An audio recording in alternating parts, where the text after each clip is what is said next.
사무엘상은 이스라엘의 왕이 없어 사람들이 각기 자기의 옳은 대로, 자기 소견에 옳은 대로 생각하고 행했던 사사시대를 배경으로 하고 있습니다.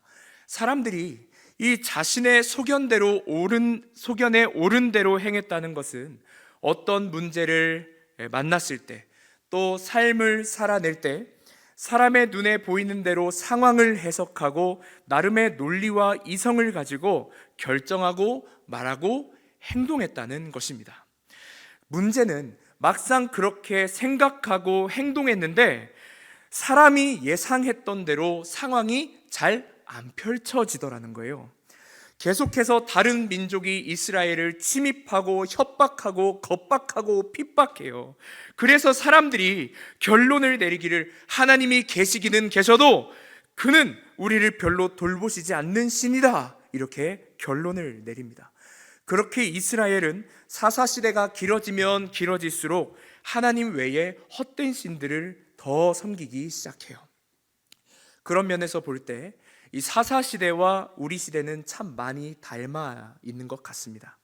3000년이라고 하는 시간의 간격이 있지만 사사시대와 같이 오늘날의 사람들도 다양한 헛된 신에 둘러싸여 살고 있기 때문이죠.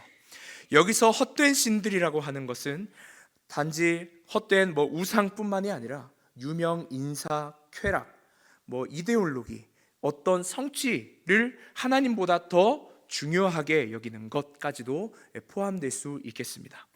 사람들이 하나님보다 헛된 신을 더 귀하게 여기기 시작할 때 그들 안에는 이기적인 탐욕과 추구가 꿈틀거리기 시작합니다.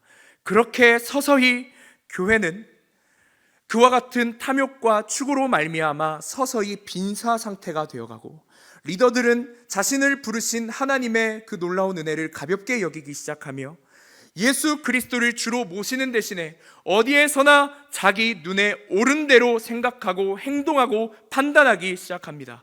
그렇게 해서 문제가 터지면 오늘날의 교회도 사사시대의 사람들이 그랬던 것처럼 자신의 약함을 남 탓으로 돌리기 시작합니다.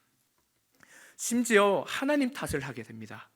왜 하나님은 우리에게 연합과 부흥을 주시지 않느냐고 따집니다. 우리가 이렇게 노력하고 우리가 이렇게 애쓰고 봉사하고 헌신하고 희생했는데 왜 하나님께서는 우리에게 그만큼의 열매와 보이는 것을 주시지 않느냐고 따지는 것입니다. 여러분 어떻습니까? 다른 곳은 다 보면서도 정작 스스로는 돌아보지 않고 자신의 소견에 옳은 대로 행했던 사사시대의 그 모습이 오늘날 우리가 살아가는 이 시대의 교회의 모습과 너무 닮아 있지 않습니까? 그래서 사사시대에 살았던 그 사람들도 그러했고, 오늘날도 이와 같은 어떠한 여러 가지 헛된 신들에 둘러싸여서 이 시대의 신들을 따를 것인지 아니면 하나님만을 우리 주로 바라볼 것인지 우리는 매일마다 선택하며 믿어야 하는 도전 가운데 있습니다.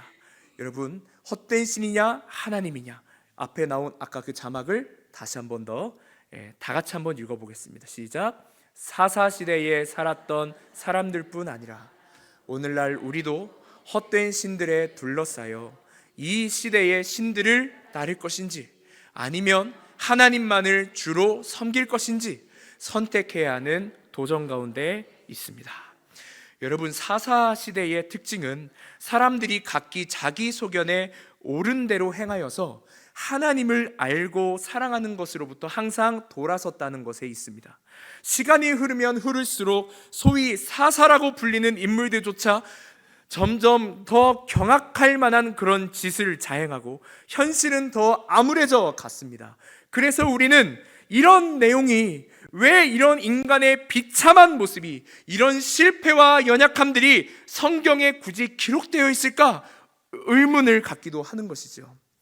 여러분, 그러나 이 의문은 아주 좋은 의문입니다. 왜냐하면 이 의문에 대한 답이 사사시대처럼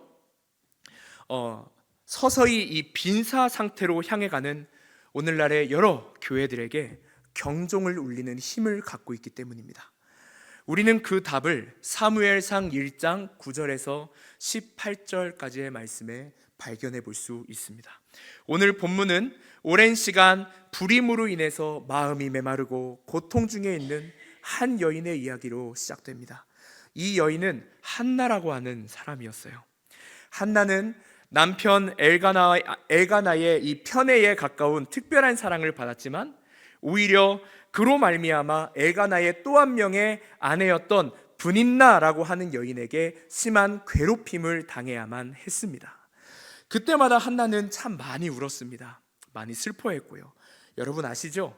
많이 울면 몸에 힘도 빠지고 입맛도 사라집니다. 저도 요즘에 입맛이 참 없는데요. 그래서 짬뽕을 한 그릇밖에 이렇게 먹지를 못합니다. 물론 국물까지 다 먹기는 합니다만 옛날 컨디션이 안 나옵니다. 여러분, 몸에 힘도 빠지고 입맛도 사라진다는 게 제가 어떤 느낌인지 알아요. 그래서 여러분 8절을 다 같이 한번 읽어볼까요? 그의 남편 엘가나가 그에게 이르되 한나여 어찌하여 울며 어찌하여 먹지 아니하며 어찌하여 그대의 마음이 슬프냐? 내가 그대에게 10 아들보다 낫지 아니하냐 하니라. 아멘. 남편 엘가나가 한나에게 나름 이 귀여운 모습 섞인 이 애교도 부려보지만 한나는 전혀 위로가 되는 것 같지 않습니다. 제가 봐도 이 말은 위로가 아니라 사실 좀 꾸지람에 가깝지 않은가 이렇게 생각이 듭니다. 왜냐하면 위로가 필요한 이 여인에게 어찌하여라고 하는 단어를 몇 번이나 반복하죠? 3번이나 반복해서 사용하고 있습니다. 성경에서 이 어찌하여라고 하는 단어로 쓰인 이 히브리어는 따질 때 사용하는 단어거든요. 어찌하여 그리 힘들어하느냐. 이거는 위로보다는 조금 이 엘가나의 성격이 T가 아니었을까. 여기에 계신 T분들은 해당이 안 되겠습니다. 엘가나가 T가 아니었을까. 꼬집꼬집 따지고 알고 싶어하는. 오늘따라 제가 잡설이 많네요. 죄송합니다. 여러분, 이 말은 위로보다 꾸지람에 가까운 것이죠. 심지어 내가 그대에게 10 아들보다 낫지 아니하냐라고 말을 했는데요. 저는 이 말이 엘가나의 자기 중심적인 세계관을 보여주는 것 같아 보입니다. 자기를 중심으로 한나를 위로하는 것 같아요. 그래서 위로가 안 됩니다. 여러분이라면 한나를 어떻게 위로하시겠습니까? 우리 여기 형제분들 참 많으신데 아내가 그런 상황이라면 여러분 어떻게 위로하시겠습니까? 저는 이렇게 위로하겠습니다. 그대는 나에게 10 아들보다 소중합니다. 여러분, 그런데요, 제가 전에 어떤 교회에서 이렇게 말하니까 목사님, 그 말로도 위로가 안 되는데요. 그럴 수도 있죠. 무슨 말로 한나를 위로하겠습니까? 그러나 제가 말하고자 한 것은 한나의 입장에서 고통을 조금이라도 더 헤아리려고 더욱 노력해야 한다는 이야기입니다. 동의하시는 분만 아멘 하시겠습니다. 유독 자매님들의 목소리만 들렸던 것 같습니다. 그럼 제가 형제분들의 입장에서 한 번 더 변증을 하겠습니다. 그러나 엘가나는 한나를 진심으로 사랑하긴 했습니다. 사랑했습니다. 그 부분은 의심할 것이 없습니다. 저도 남자로서 엘가나를 조금 변호하자면 여러분 이런 말 들어보셨죠? 남자는 철들면 죽는다. 제가 아직까지 이렇게 살아있는 것은 제가 목사 돼 보니까 목사라고 다 철드는 게 아니었어요. 여러분 이런 말이 있지 않습니까? 우리 자매님들께서는 우리 부디 우리 형제님들 우리 남편분들을 긍휼히 여겨주시기를 바랍니다. 저희 가정만 보더라도 분명 제 아내는 아들 셋을 낳았는데 가끔 아들 넷을 키우는 것처럼 보일 때가 있습니다. 제가 봐도 그렇습니다. 그래서 저는 첫째 아들인 저를 키우는 우리 아내에게 늘 감사하는 마음을 가지고 있습니다. 아마 이곳에 계신 모든 남편분들께서도 이와 같은 마음을 갖고 계실 터이니 우리 자매님들께서는 남편을 긍휼히 여겨주시면 감사하겠습니다. 제가 잠시 남편을 변호한다고 하였지만 사실 이 말도 이 고통 중에 있는 여인을 더 괴롭게 하는 말일 수도 있겠습니다. 그렇죠. 이 불임으로 인해서 고난받는 이 여인의 심정을 우리가 무엇으로 다 위로할 수 있겠어요? 그런데 성경을 보면 이 부분에서 조금 의아한 구절이 나옵니다. 이 여인이 왜 그 부림을 갖게 되었는가? 5절과 6절입니다. 다 같이 읽어보시죠. 한나에게는 갑절을 주니 이는 그를 사랑함이라. 그러나 여호와께서 그에게 임신하지 못하게 하시니 여호와께서 그에게 임신하지 못하게 하심으로 그의 적수인 분인나가 심히 격분하게 하여 괴롭게 하더라. 아멘. 여러분, 한나가 겪은 고난의 이유가 사실 누구에게 있었다는 것입니까? 하나님께 있었다는 것입니다. 하나님께서 임신하지 못하게 하셨다는 내용은 한나에게 엄청난 절망을 안겨다 주기에 충분한 말이죠. 여러분, 엘가나의 자기 중심성이 섞인 위로나 분인나의 핍박은 사실 그 정도는 하나님께서 나와 함께 하신다라고 하는 희망이 있으면 버틸 수 있어요. 그런데 유일하게 이 세상 사람들 다 나를 버려도 나의 편이라 믿었던 하나님마저 자신을 버렸다? 여러분, 그건 견딜 수 없습니다. 그러나 우리가 믿는 하나님은 선하신 분이신 줄 믿습니다.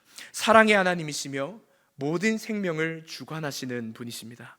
그러면 하나님께서는 한나를 왜 이와 같이 불임케 하셨을까요? 그 이유는 하나님께서 한나를 통해 가르쳐 주실 것이 있기 때문입니다. 한나를 통하여 당시 왕이 없어 사람이 각기 자신의 소견에 옳은 대로 행했던 이스라엘과 오늘날 서서히 빈사 상태로 가는 교회들에게 가르쳐 주실 것이 있기 때문입니다.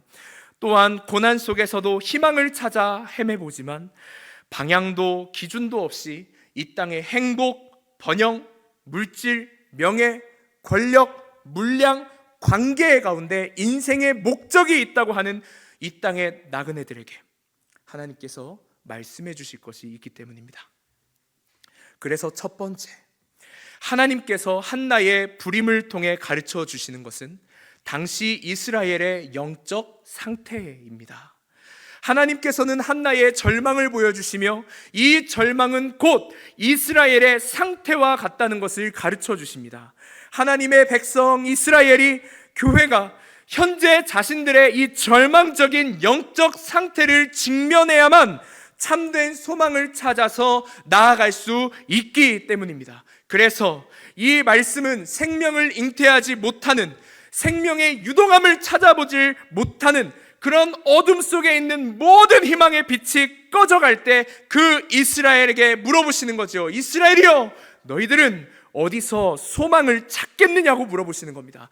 교회여, 너희들은 어디서 이 땅에 희망을 찾겠느냐고 우리에게 물어보시는 것과 같습니다.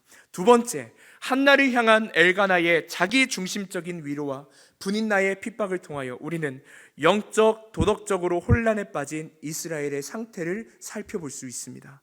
하나님께 선택받았다라고 하는 민족이 하나님을 버리고 이제 이웃나라뿐만이 아니라 내부적으로도 온갖 조롱과 핍박을 당하며 하나님을 부인하며 하나님을 거절하여 먹을 것을 먹지 못할 정도의 절망과 혼란, 영적 무지에서 빠져나올 수 없는 그 늪에 깊이 이스라엘이 함몰되어 있다라고 하는 것을 보여줍니다. 마지막 세 번째, 그래서 한나에게 희망이 있을까라고 하는 질문은 이스라엘에게 희망이 있을까라고 하는 질문과 같습니다.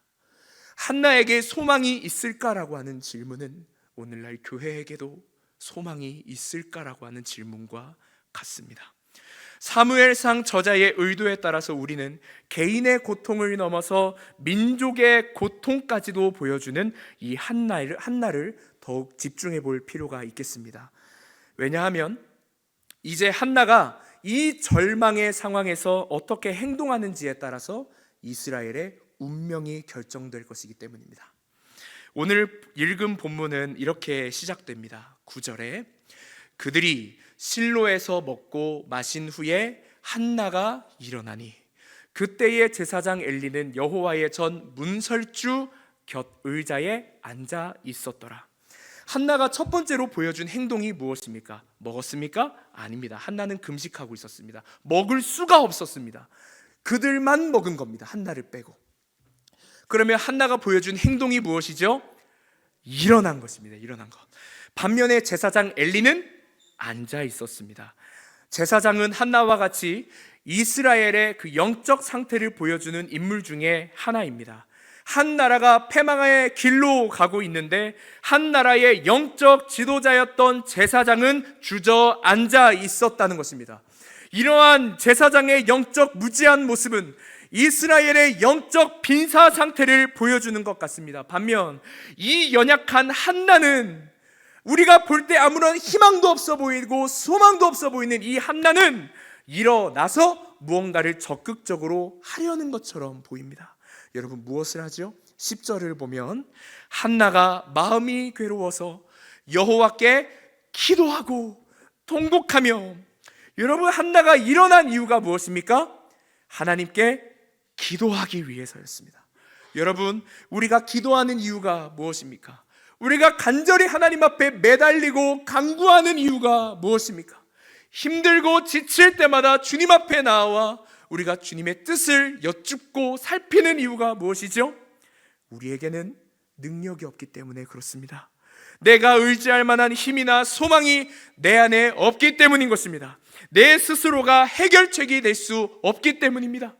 우리에게는 이 어둠을 뚫고 나갈 수 있는 힘이 없고, 우리에게는 이 고난을 이겨낼 수 있는 그 어떠한 것도 발견될 수 없기 때문에 하나님 앞에 기도하는 것이죠.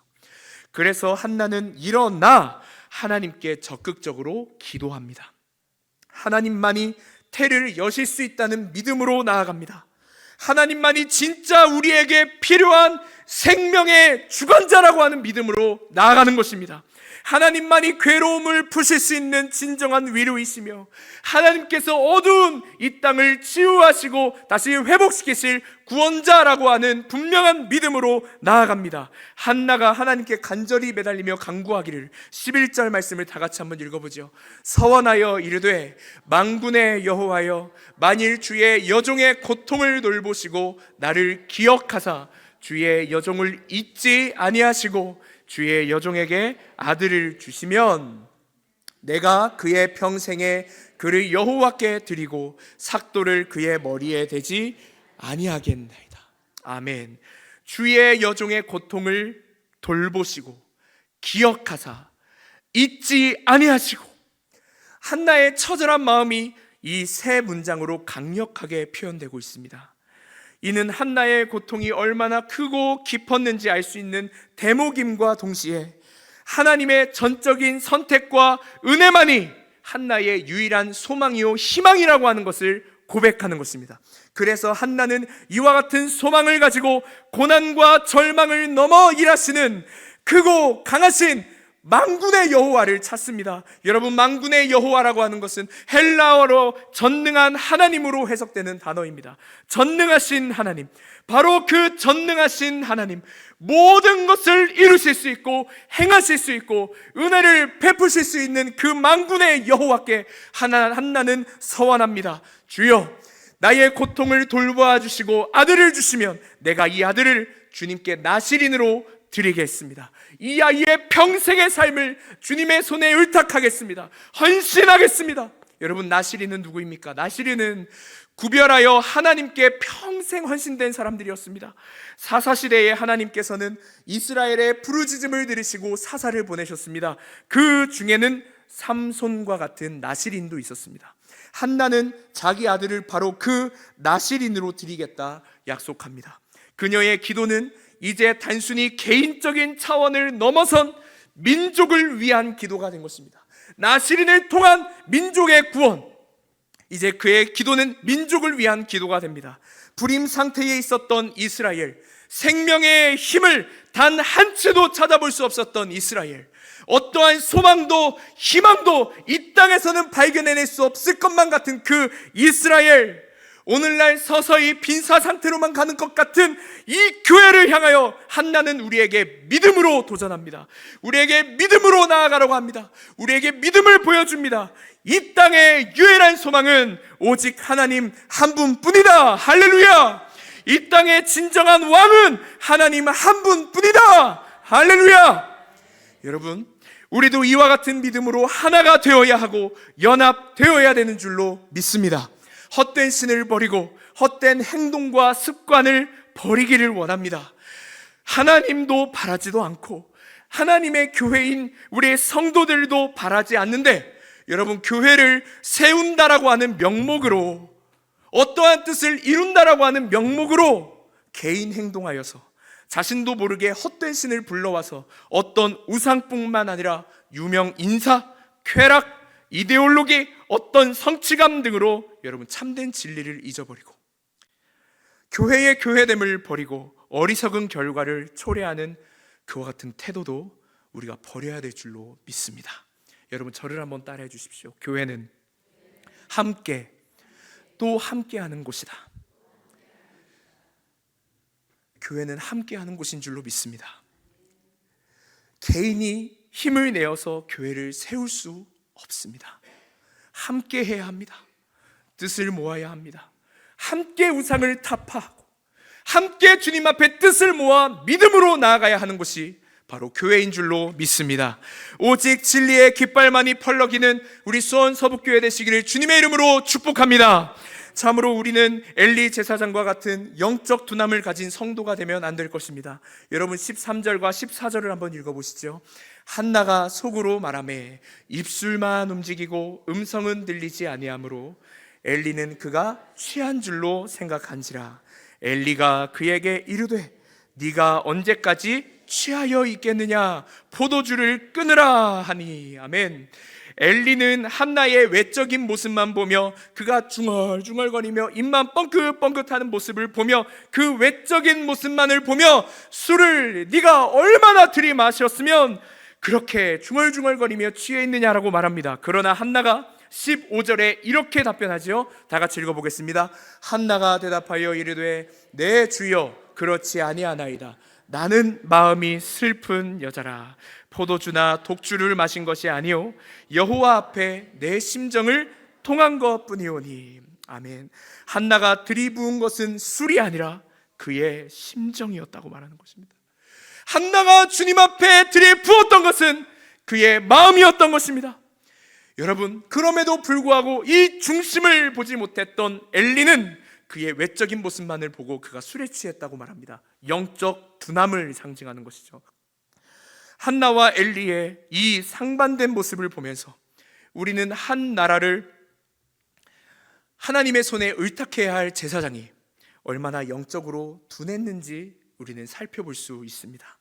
지금 고통 중에 있는 한 여인을 통해 한 민족이 변혁되고 있는 놀라운 역사가 일어나고 있는 순간에 제사장이라고 하는 사람이 마음을 같이 쏟아붓지를 못할 망정 한나의 외적인 모습만을 보고 판단하니 정말 씁쓸하기만 합니다. 여러분, 똑부러지는 한나의 모습을 보면서 이 엘리 제사장도 멋쩍었는지 17절과 같이 엘리는 얼렁뚱땅 축복해버립니다.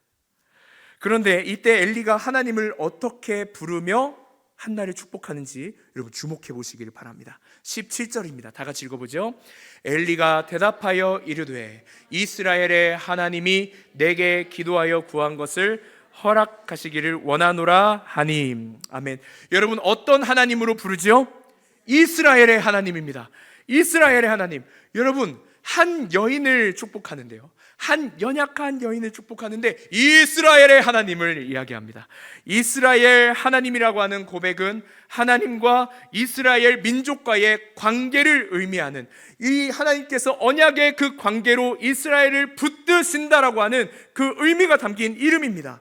그러므로 이스라엘의 하나님께서 한나가 드린 기도를 응답하신다는 것은 곧 한나의 기도뿐 아니라 이스라엘 민족이 직면한 고통과 고난과 문제의 해답이 하나님과의 관계의 핵심이 있다는 것을 우리에게 가르쳐 주는 것입니다. 그렇게 한나의 기도에 응답하신 하나님께서는 그녀에게 은혜를 베푸셔서 남자아이를 갖게 하셨고, 그렇게 태어난 나실인이 바로 사무엘입니다. 사무엘은 기름을 부어 왕을 세우는 사명을 받은 자였습니다. 실제 사무엘은 왕을 세움으로써 사사시대를 마무리하고 왕정시대를 열어서 진정한 왕이신 하나님의 통치를 기대했던 사람이었습니다. 그렇게 세워진 왕은 이제 사무엘상 전체를 통하여 드러나기를, 보이지 않는 하나님을 하나님께서 말씀하시고 하나님께서 의도하신 바대로 이 땅을 통치하여 다스려 보이지 않는 하나님을 모든 백성에게 보이는 그 사명을 이제 왕이 감당해야 합니다. 여러분, 이와 같이 너무 놀랍고 아름다운 왕정시대를 열었던 이런 사무엘이 하나님 앞에 세워졌습니다. 여러분, 그러면 조금 뒤로 돌아가서 이 엘리 제사장은 어떻게 될까요? 여러분, 엘리 제사장이요, 자신이 한나에게 한 이 축복이 어떤 의미를 갖고 있었는지 알고 있었을까요? 몰랐을 겁니다. 왜냐하면 엘리 제사장의 축복은 한나와 또 그 개인을 넘어서 이스라엘 민족 전체를 향한 축복이 되었지만 결과적으로는 자신의 가문에 대한 멸망의 저주가 되었기 때문에 그렇습니다. 실제로 사무엘이 등극하고 엘리 가문은 추락했습니다. 우리는 사사시대를 살펴보면서 이런 의문이 든다고 아까 함께 나누었지요. 미담으로 가득 차도 부족할 것 같은, 좋은 이야기로 가득 차도 부족할 것 같은 성경에 왜 실패한 사람들의 이야기만 이렇게 가득할까? 여러분, 인간의 실패를 담은 이야기들이 왜 성경에 기록된 것일까요? 그 이유를 다 같이 한번 읽어봅시다.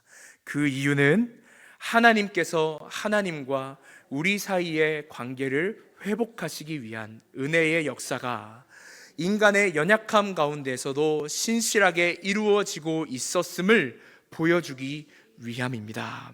아멘.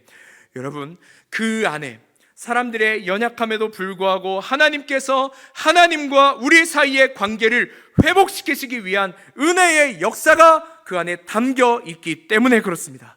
사사시대의 이스라엘의 하나님은 구원받을 자격조차 없는 그런 사람들을 구원하셨고, 인간의 끊임없는 저항을 하나님께서 그럼에도 불구하고, 저항함에도 불구하고 하나님은 끊임없이 일하셨으며, 헛된 신을 섬기기를 좋아하는 존재들이 다름 아닌 하나님께 선택받은 백성 이스라엘 사람들이었음에도 불구하고 하나님은 어리석은 그 민족을 구원하시기 위해 넘치는 은혜를 베풀어 주셨습니다. 여러분, 우리는 이걸 이렇게 이야기하지 않습니까? 복음. 우린 그것을 복음이라고 이야기합니다. 은혜라고 얘기합니다. 자격 없는 자들에게 베풀어 주신 하나님의 은혜, 구원받을 수 없는 사람들을 향한 하나님의 사랑, 실패할 수밖에 없는 그 인생들을 향한 하나님의 끊임없는 붙잡으심, 여러분, 우리는 그걸 복음이라고 얘기하는데, 그래서 사사시대는 하나님께서 베푸신 은혜를 우리로 하여금 회상케 하는 하나님의 역사입니다. 우리는 그 역사를 통해 하나님께서는 과거와 현재와 미래가 동일하신 분이시므로 우리에게도 그와 같은 동일한 은혜를 베푸신다는 사실을 깨닫게 됩니다. 자격 없던 이스라엘을 사랑하셨던 것처럼 우리 또한 사랑하실 것이며, 실패하였던 이스라엘을 끝까지 붙잡아내셨던 것처럼 우리도 붙잡아내실 것이며, 황무지와 같은 이 땅을 살아가는 희망을 찾아 헤매는, 그렇게 방황하며 하루하루를 한숨과 자신의 정체성의 의문을 가지고 살아가는 우리에게 날마다 그 은혜를 베풀어 주실 것이란 말입니다.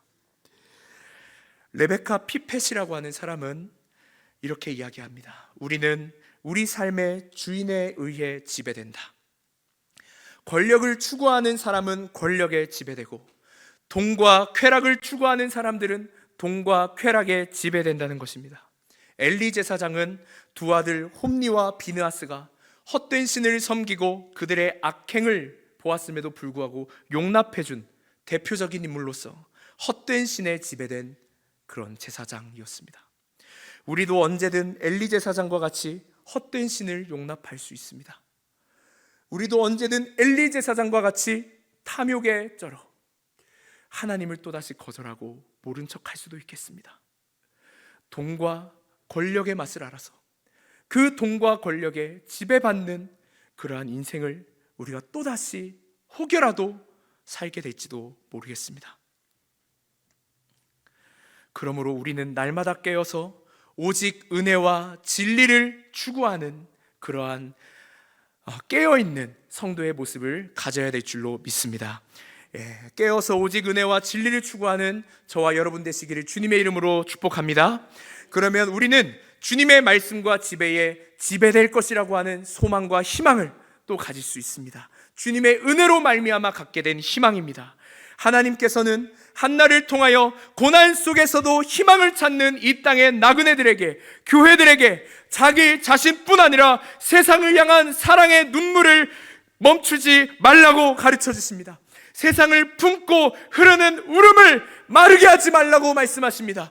자신뿐만 아니라 이 세상을 향한 하나님의 은혜와 사랑을 비통한 심정으로 마음을 다하여 부으라고 하나님께서 우리에게 말씀해 주십니다.